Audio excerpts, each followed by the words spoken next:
राधे राधे, जय श्री श्याम, हर हर महादेव, जय माता दी। हम इंदुलता आप सबके दोनों हाथ जोड़ के प्रणाम करतनी, ढेर सारा आशीर्वाद की कामना भी करतनी।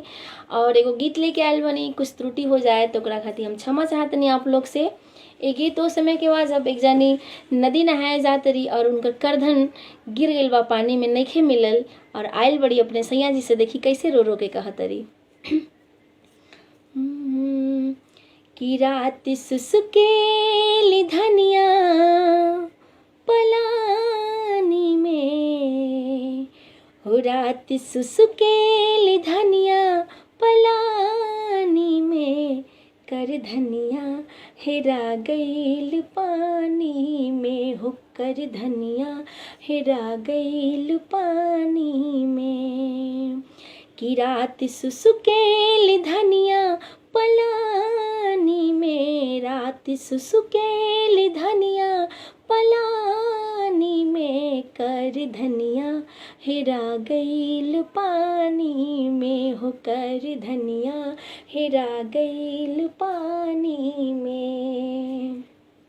और कैसे कहत रही अपना सैया जी से, बड़ा मुहात रही कि अरे बाप रे, उतना बढ़िया हमार रहला करधन हेरा गइल। कहत रही कैसे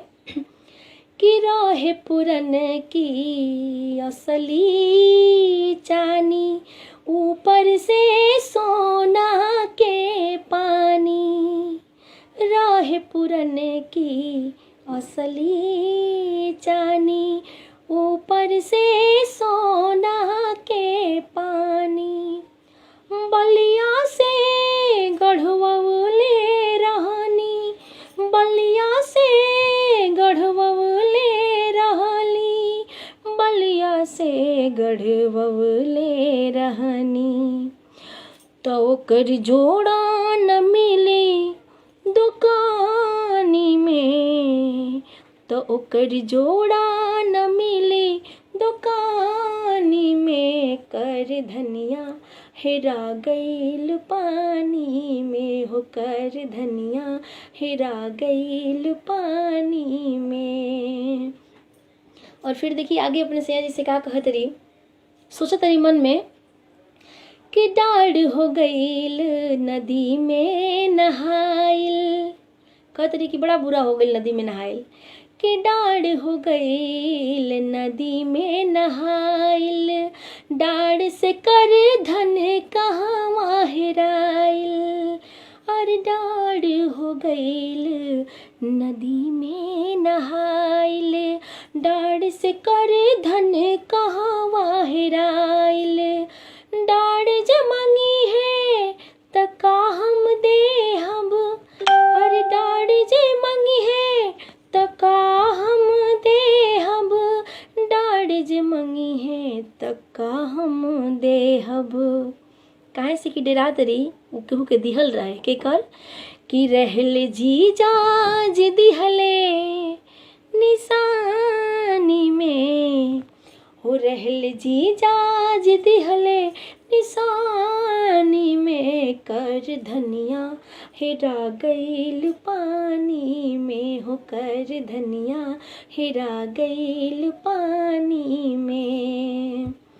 कहत रही कि अभी तो हाल ही में एगो गाना भुलाई रहला, अगर हमार सैया जी सुनिए तो बड़ा बुरा मनी है। कहत रही कैसे कि 6 दिन भइल हेरैले छागल, 6 दिन पहले ही उनकर पैर के पायल भुला गेल रहे, आ तब तक कमर के करधन भुला गेल। देखी का कहत रही कि 6 दिन भइले भुलैले छागल, सुनी है बलम तो हो जई है पागल, 6 दिन भइल हेरैले छागल, सुनी है बलम तो हो जई है पागल, राही जे हमरा के बड़ा समझौले, राही जे हमरा के बड़ा समझौले, सैया जी हमरा के बड़ा समझौले। का समझौले कि गोरी बच के तू रहिहा, हो गोरी बच के तू रहिहा जवानी में, अगोरी बच के तू रहिहा जवानी में, कर धनिया हेरा गईल पानी में हो कर धनिया हेरा गईल पानी में।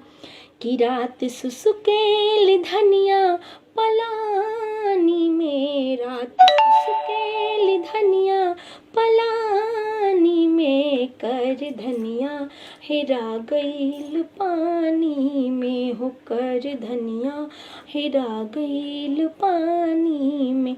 कर धनिया हेरा गईल पानी में।